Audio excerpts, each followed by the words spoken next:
സ്ത്രീകളുമായി ബന്ധപ്പെട്ട വിഷയങ്ങൾക്ക് പ്രസവം, ഗർഭം തുടങ്ങിയ എല്ലാ വിഷയങ്ങൾക്കും നേർച്ചയാക്കുന്ന അല്ലെങ്കിൽ യാസീൻ ഓതപ്പെടുന്ന മഹാനാണ് സയ്യിദ് മുഹമ്മദ് ഖാസിം വലിയുല്ലാഹി ലക്ഷദ്വീപ് ഖദ്ദസല്ലാഹു സിർറഹുൽ അസീസ്. അപ്പോൾ അവിടുത്തേക്ക് ഹദിയകൾ നൽകിക്കൊണ്ട് യാസീനും ഫാത്തിഹയും ഒക്കെ ഓതിക്കൊണ്ടിട്ടുള്ള അമല് ഒന്ന് രണ്ടെണ്ണം നേരത്തെ പറഞ്ഞു. വർഷങ്ങളായി കുട്ടികളില്ലാത്തവർക്ക് ഒരുപാട് പേര് ചെയ്ത് ഫലം കണ്ട മഹാന്മാർ നിർദ്ദേശിച്ചിട്ടുള്ള ഒരു ഖത്തുമ് ഓതുന്ന രൂപമാണ്. അത് നല്ലപോലെ ശ്രദ്ധിക്കുക. ഖത്തുമ് ഓതുന്ന രൂപം 3 ഖത്തുമുകളാണ് ഓതേണ്ടത്. 3 ഖത്തും എങ്ങനെയാണ് ഓതേണ്ടത്? അത് ഒരു ദിവസം ഇത്ര ഓതണം എന്നൊരു കണക്കില്ല. 3 ഖത്തുമുകളാണ് ഓതേണ്ടത്. സയ്യിദ് മുഹമ്മദ് ഖാസിം വലിയുല്ലാഹി ഖദ്ദസല്ലാഹു സിർറഹുൽ അസീസ് അവരുടെ പേരിൽ അത് ഓതേണ്ട രൂപം ഉണ്ട്. ആ രൂപമാണ് പറയാൻ പോകുന്നത്. അപ്പോൾ സാധാരണഗതിയിൽ തടസ്സമായി നിൽക്കുന്ന എല്ലാ പ്രശ്നങ്ങൾക്കും ഇത് പരിഹാരമാണ്. പിന്നെ മറ്റെന്തെങ്കിലും ഷർറുകളോ ബുദ്ധിമുട്ടോ ബാധിപ്പ് ഏർപ്പെട്ടിട്ട് ഉള്ള തടസ്സങ്ങളാണെങ്കിൽ ഇതിനോടൊപ്പം സലാഹിയത്തിന് വേണ്ടിയുള്ള അത് മാറാനുള്ള മന്ത്രിച്ച ഈത്തപ്പഴമോ അത്തിപ്പഴമോ അത് നിർദ്ദിഷ്ട ദിവസങ്ങളിൽ കഴിച്ചുകൊണ്ട് ഉള്ളിലുള്ള ആ ഒരു ഷർറ് ഇതിനോടൊപ്പം തന്നെ നീക്കിക്കഴിഞ്ഞാൽ ഫലം വേഗത്തിൽ കണ്ടെത്താൻ സാധിക്കുന്നതാണ്. അപ്പോൾ അത് പിന്നെ അങ്ങനെ ഉണ്ട് എന്ന് ബോധ്യമുള്ളവരുണ്ടെങ്കിൽ ആ കാര്യവും കൂടെ ചെയ്യണമെന്ന് പ്രത്യേകം ഓർമ്മപ്പെടുത്തുന്നു. 3 ഖത്തുമ് ഓതേണ്ടത്: ആദ്യം ഒരു ജുസ്ഉ പാരായണം ചെയ്യുക. ഒരു ജുസ്ഉ പാരായണം ചെയ്ത് പൂർത്തിയായാൽ നബി സല്ലല്ലാഹു അലൈഹി വസല്ലമ തങ്ങളുടെ പേരിൽ ഒരു യാസീൻ ഓതുക. മുഹീദ്ദീൻ ഷെയ്ഖ് റളിയല്ലാഹു അൻഹുവിൻ്റെ പേരിൽ ഒരു യാസീൻ ഓതുക. റിഫാഇ ഷെയ്ഖ് റളിയല്ലാഹു അൻഹുവിൻ്റെ പേരിൽ ഒരു യാസീൻ ഓതുക.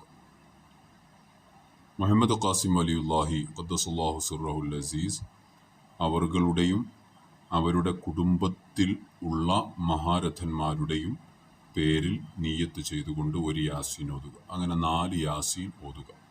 ഒരു ജുസു പൂർത്തിയാകും. രണ്ടാമത്തെ ജുസു പൂർത്തിയാകുമ്പോഴും ഇതുപോലെ ചെയ്യുക.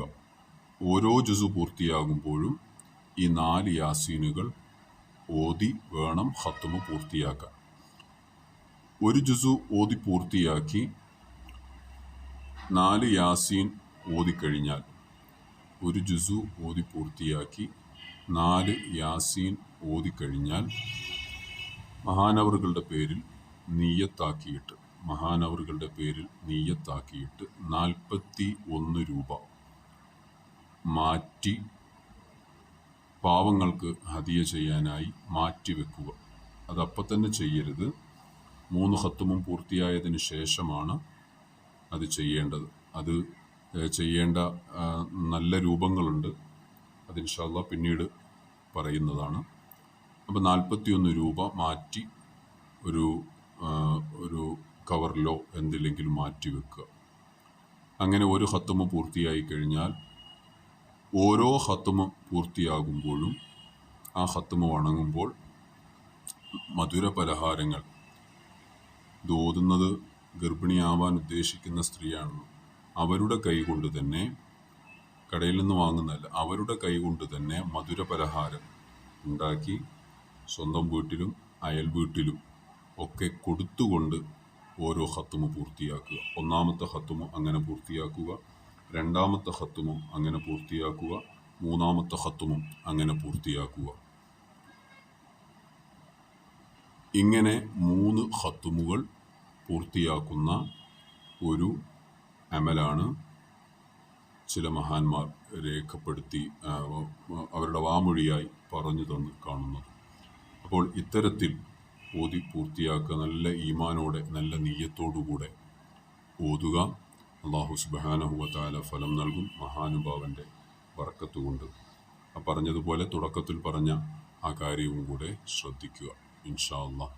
അള്ളാഹു സുബ്ഹാനഹു വ തആല വിഷമിക്കുന്ന എല്ലാവർക്കും മനസ്സിന് സമാധാനം നൽകി അനുഗ്രഹിക്കുമാറാകട്ടെ. സന്താന സൗഭാഗ്യം ആഗ്രഹിക്കുന്നവർക്ക് അള്ളാഹു തആല സ്വാലിഹത്തായ സന്താനങ്ങളെ നൽകി അനുഗ്രഹിക്കുമാറാകട്ടെ.